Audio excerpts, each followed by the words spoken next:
เฮลโลสบายดีทุกคนสบายดีแม่บ้านสบายดีอุ่นสบายดีFCทางภายในและทางประเทศมื้อนี้แม่บ้านก็มีข่าวด่วนข่าวฮ้อนที่เฮาเห็นอยู่ใน Facebook แล้วก็อยู่ใน Reel ถือว่ามันเป็นไวรัลสำหรับคนเอเชียเฮาเนาะพี่น้องเนาะข่าวนี้ก็เป็นข่าวสำหรับพวกนักตัดเนาะนักหาหนอแม่นหาไปหาหน่อไม้แม่นเพราะว่าเฮาเห็นข่าวอยู่ในเพจ Facebook เนาะพี่น้องเขาเจ้าหน้าที่ตำรวจได้จับสองผัวเมียที่เป็นคนเอเชียคาดว่าเป็นคนจีน นั่นแห เนาะ ละคนจีนบ่แม่นคนลาวเด้อเป็นคนจีนที่เขาเจ้าไปตัดหน่อไม้เนาะพี่น้องและถูกเจ้าหน้าที่ตำรวจจับเพราะว่าเจ้าของดินเพิ่นได้โทรเอิ้นเอาตำรวจ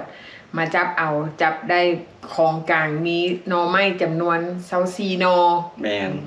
คิดว่าแม่นสองผัวเมียนี่ย่านแม่นเขาเจ้าหาก็เริ่มตัดและเจ้าของดินเขามาพ่อแล้วเขาก็เลยเอิ้นตำรวจเนาะบ่ซั่นนี่ย่านเราเอาเป็นไทย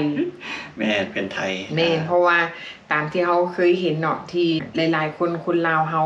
ไปเก็บหน่อไม้ยามนี้ก็แม่นฤดูหน่อไม้กำลังออกเนาะแม่นผู้ใดเอาก็เอาเป็นไทย 2-3 ไทยผู้ใดบ่แม่นไทยเดียวเอามาแล้วใส่รถแล้วกลับไปใหม่หนึ่งในนั้นก็แม่นได้บุญนี่เคยไปตัดหน่อไม้แม่นเฮาเคยไปเพื่อเฮาไปเฮ็ดคลิปเพื่อให้ทุกคนเบิ่งว่าไปตัดหน่อไม้อยู่อเมริกามันเป็นแนวใดเพราะว่าเฮาใช้ชีวิตแบบคืออยู่บ้านเฮาแม่นโอ้ป่าหน่อไม้ตัวนี้หนาหลายเฮาไปเที่ยวเดียวเฮาบ่กลับไปอีกเป็นหยังไปเฮาย่านหลายสิ่งหลายอย่างย่านงูย่านไม่ดีดตาเฮาเพราะว่าเฮาบ่เคยเกิดขึ้นมาเฮาบ่ได้เคยไปหาหน่อไม้ก็เลยไปว่าไปทดลองเบิ่งไปลงคลิปให้พี่น้องเบิ่งว่าไปหาหน่อไม้อยู่อเมริกาเป็นจังได๋สมัยตะกี้ตอนเฮาอยู่ศูนย์เนาะมีแต่พ่อกับแม่ไปหาหน่อไม้ก็คือสิบ่ยากปานนี้ดอกแต่ว่าปลามันตึบมันหนาอีหลีได้อยู่นี่บางบอนก็เป็นบางบอนซื่อๆดอกแต่บอนเฮาไปนี่มันหนาแม่นเนาะมันลำน้อยๆแล้วมันที่เนาะมันเป็นปลาบ่คือหน่อไม้อยู่บ้านเฮาหน่อไม้บ้านเฮามันก็มีหลายพันธุ์หลายแบบหน่อไม้ไลมันก็มาเป็นกอไปสิหน่อไม้อยู่นี่บ่ฮู้ว่าพันธุ์หยังมันคล้ายๆคือหน่อไม้เขาเจ้าปลูกโซบ้านมันขึ้นเองตามธรรมชาติเนาะบางคนบางครอบครัวก็จะเอามาปลูกเอาได้แม่นเขาเจ้าปลูกเป็นต้นไม้ประดับแม่นแต่ว่ากรณีนี้ที่มันเกิดขึ้นนี่เนาะที่สองผัวเมียนี่ถูกจับเพราะว่า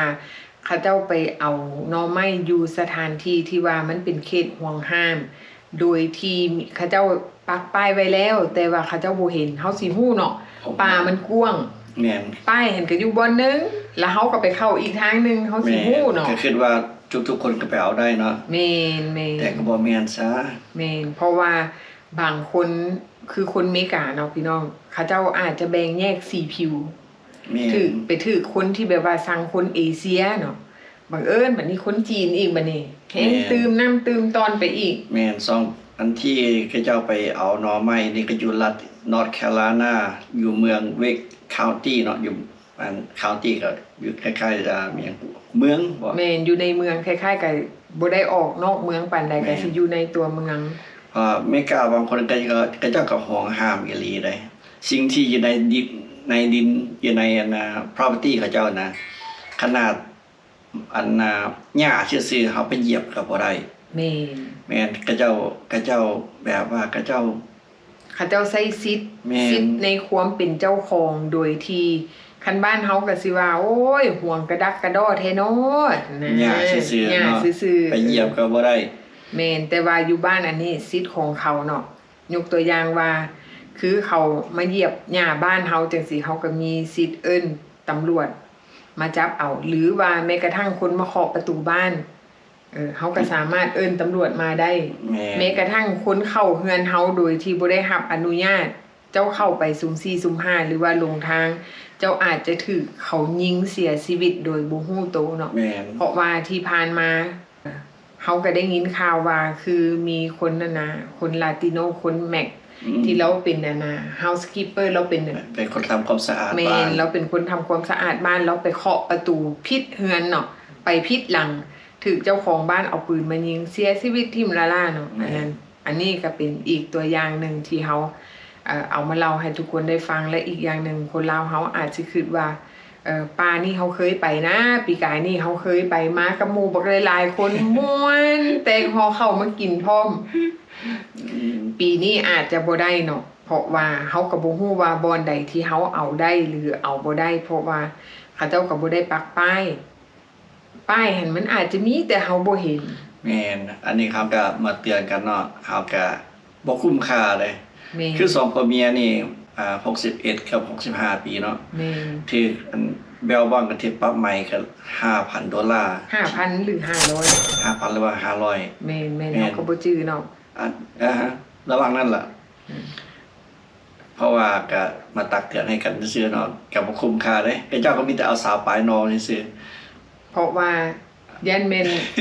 นอันเจ้าของมาพ่อก่อนเนาะมันก็เลยหน่อยแบบของกลางอยู่ในมือบ่หลายแม่นคันเจ้าของมาพ่อตอนกำลังเอาขึ้นรถอันนั้นน่ะนะโอ้ให้ฉลาดเนาะแม่นเพราะว่าเฮาตั้งใจไปเอาเลยเด้เป็นไปบ่ได้ติไปเอาแต่อันน่ะ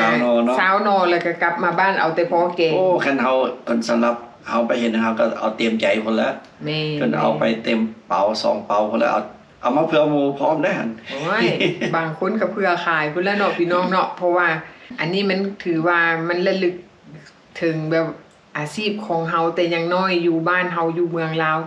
บางคนก็เก็บหน่อไม้ขายแต่ยังน้อยบัดนี้เฮามาอยู่นี่เฮาก็คิดว่าปลาหน่อไม้ปะไว้ก็บ่ได้คนอยู่อเมริกาเขาก็บ่กินแม่นอยู่ว่าเขาบ่กินเนาะเฮาก็บ่ฮู้ว่า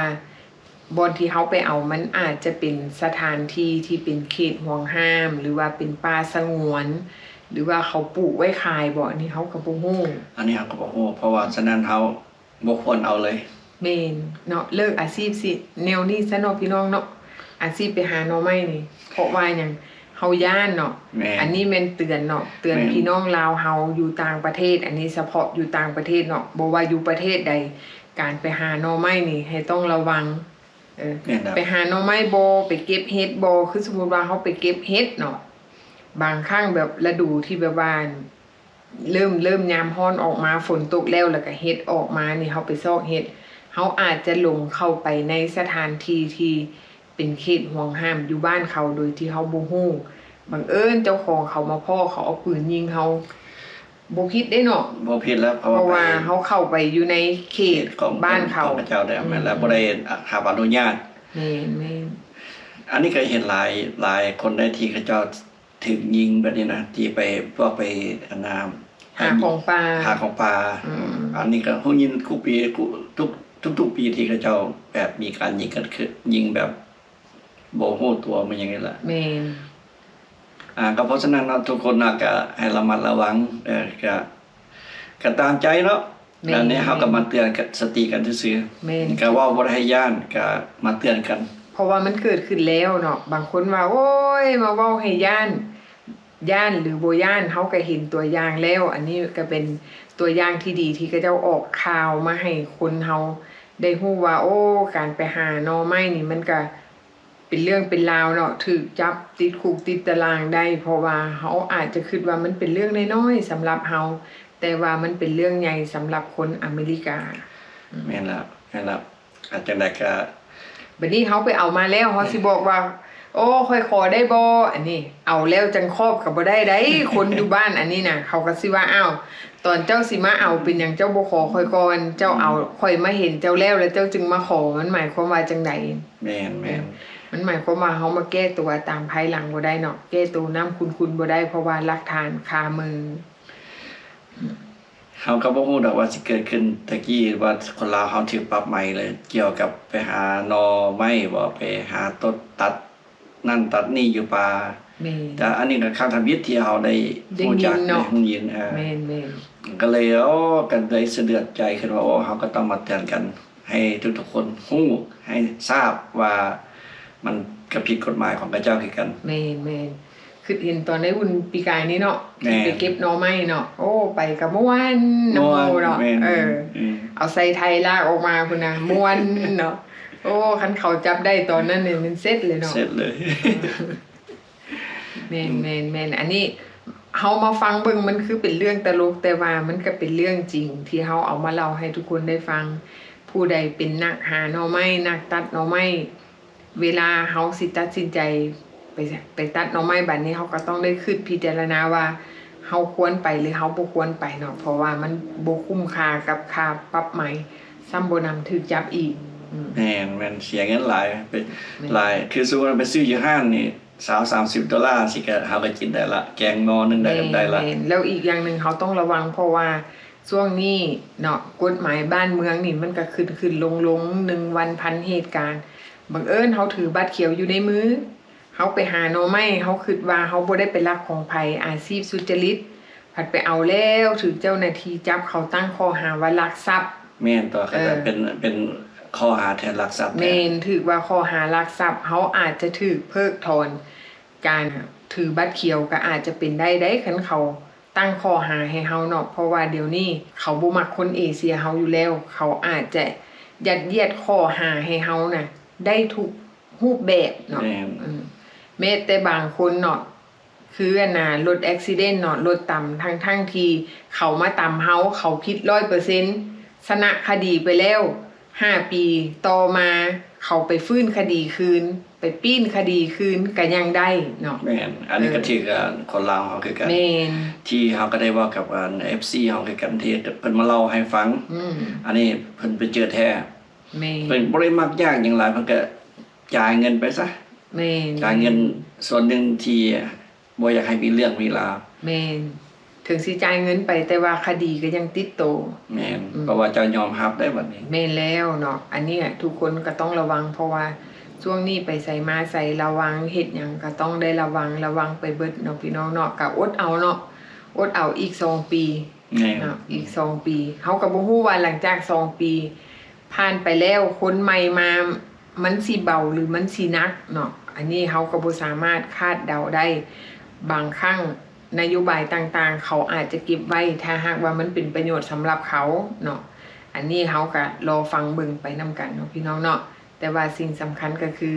ขอให้ทุกคนสิเฮ็ดหยังก็ต้องมีสติก็คือกรณีไปหาตัดหน่อไม้นี่แหละเนาะพี่น้องย้อนว่าเฮาฮู้เท่าบ่ถึงการเนาะสิ่งที่เฮาเคยเฮ็ดแบบประจำแต่ละปีเฮาก็เคยเฮ็ดแบบนี้มันบ่เคยมีปัญหาไปก็ไปบ่อนเก่าบ่ได้ไปบ่อนใหม่นะเนาะบ่นึกบ่ฝันว่ามันสิเกิดเรื่องเนาะพี่น้องเนาะอันนี้เฮาก็ฝากเตือนทุกคนพี่น้องชาวลาวเฮาที่อยู่ต่างประเทศเนาะพี่น้องบ่ว่าอยู่ประเทศใดอยู่ประเทศถ้าหากว่าไผที่มักไปหาตัดหน่อไม้บ่หรือว่าไปซอกหาเครื่องป่าของโดงบ่หรือว่าแม้กระทั่งไปซิดเบ็ดคันบ่มีลายเส้นนี่ก็อย่าไปเด้อซิดลิ้นเอาลิ้นก็บ่ได้เด้เอาตัวน้อยก็บ่ได้แม่นเพราะว่าเฮาบ่มีบัตรแม่นปลาตัวน้อยคือเจ้าก็มีกันคณะว่าใหญ่น้อยซำใดคือเจ้าค่อยเอาได้แม่นบางคนเฮานี่ก็เอาเสื่องเอาหั่นน่ะบัดถูกจับมาแล้วมันกระจายนักคือกันค่าปรับใหม่เนาะแม่นบ่คุ้มค่าทางที่ดีแม่นไปตามกฎระเบียบของเขาเนาะพี่น้องเนาะโอเคสำหรับคลิปนี้ก็มีเพียงเท่านี้ที่เอามาเล่าให้ทุกคนได้ฟังเนาะพี่น้องเนาะพบกันใหม่คลิปหน้าบ๊ายบาย